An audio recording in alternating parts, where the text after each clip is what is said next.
It's been 30 years since Western Australia's only professional rugby league team played its first game. Boyd will score! Today's performance suggests they're a reality worthy of respect.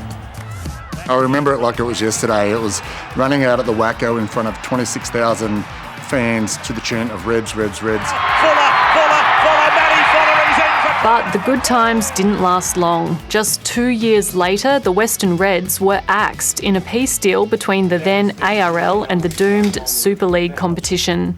One of the great myths is that the Reds failed. It's an ongoing myth, and the number of times you see it from people, why would you put another team in Perth? They failed. They didn't fail, they were murdered. I honestly believe that if it wasn't for the Super League war at the time, that the Western Reds would have been still around and been very successful. Fetches, Billy Moore. On the other side of the country, another club soon fell victim to the league wars. The North Sydney Bears were evicted from the NRL in 1999. We've spent the last 26 years in hibernation fighting our way back. Former Bears player turned restaurant owner Billy Moore has long advocated for his old club to return to the national comp, even if it meant leaving their heartland to appease the NRL's pursuit of new audiences. All the eyes in Sydney were already turned on to rugby league, and it was time to move afield and relocate to try and go to growth areas. And so came the idea to relocate the North Sydney Bears to Western Australia.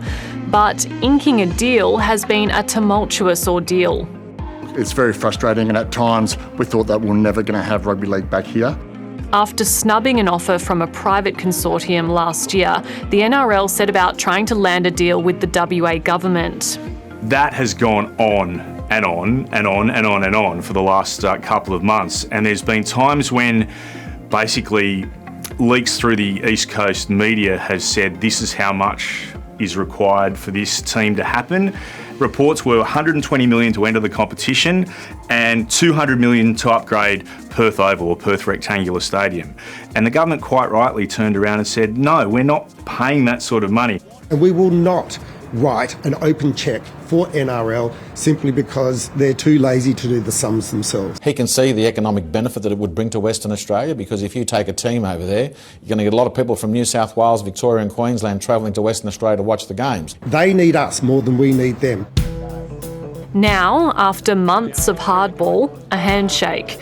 The state government promising $65 million for a new Perth Bears team set to enter the competition in 2027.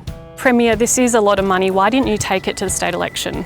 Well, look, we didn't have an agreement to take to the state election. I think people knew that we were always keen to make sure that we brought a league side to the NRL.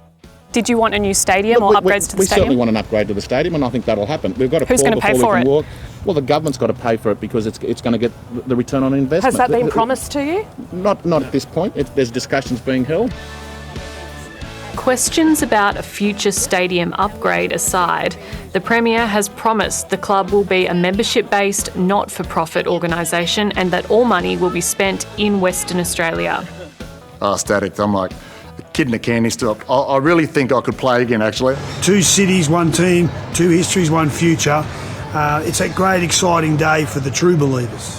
But how did taxpayers in this AFL mad state feel about chipping in millions for an NRL team? Being a sports fanatic, I'm all for it. There's always better places to spend $70 million, but sport's fun. So, I mean, they can spend it on worse stuff. I see it as not a waste of money, but we could spend the money elsewhere. Does the majority of the state want a rugby league team? No, probably not. But then the majority of New South Wales, going back to the early 1980s, didn't really care that the Sydney Swans or South Melbourne were coming to town. The Swans are now an integral part of the Sydney sporting landscape. That can happen to the Bears here as well if the NRL get it right.